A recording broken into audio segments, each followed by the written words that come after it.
So the question is not what is your value to other human beings? The real question is what is your value to God? Okay, guys, you have just read chapter 8. We're in a brand new section. We're beginning to journey now in our second week in this book.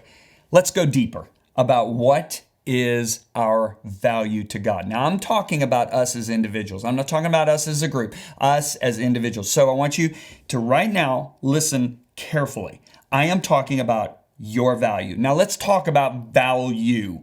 Whenever we purchase something, we assign a value to it. My son, second-born son, is in the sports memorabilia business. I am in awe of what people pay for these things that athletes have used, whether it's a jersey, a ball, a helmet, shoes. I mean, my son went to an auction and wanted to get a Bill Russell jersey that he wore in the championship game of the NBA playoffs back in, actually, I think it was the ABA playoffs or the, I don't know what it was. It was the playoffs back in the 60s. And he was hoping to get it for $400,000 and it went for $1.4 million. Now, that person said the value of Bill Russell's jersey is $1.4 million to me. If I was buying it, I don't think I would have given over $100 or $200 for anything.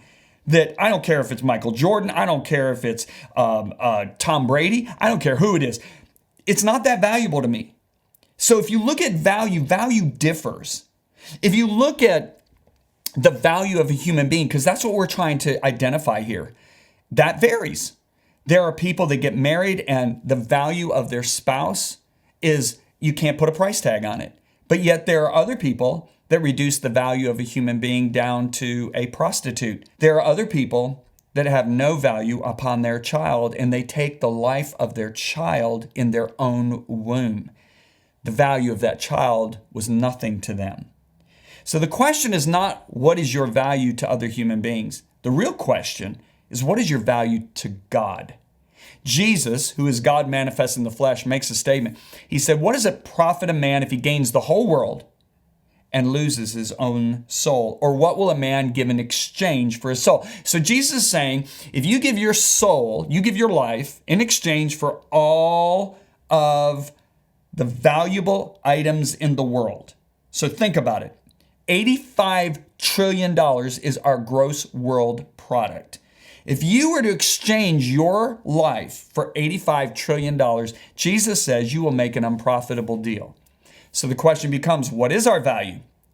Well, for God so loved the world that he gave his only son, that whoever believes in him should not perish but have life everlasting.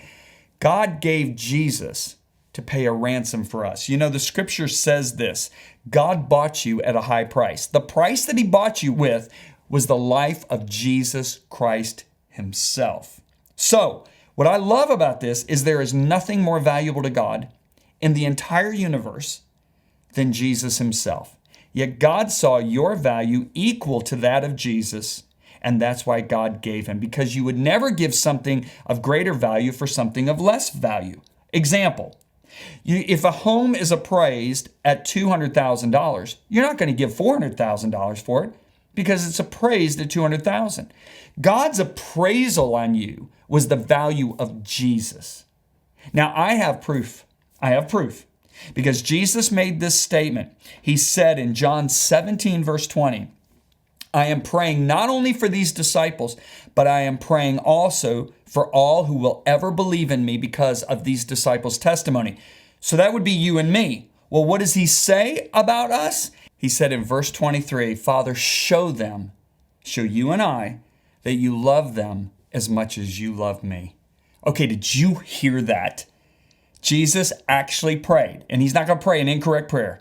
God revealed to them that you love them, you as an individual. He loves you as much as he loves Jesus. So there you have it. What is your value, your true value? God values you the same as he values Jesus Christ. That is amazing, and that shows your great worth to him.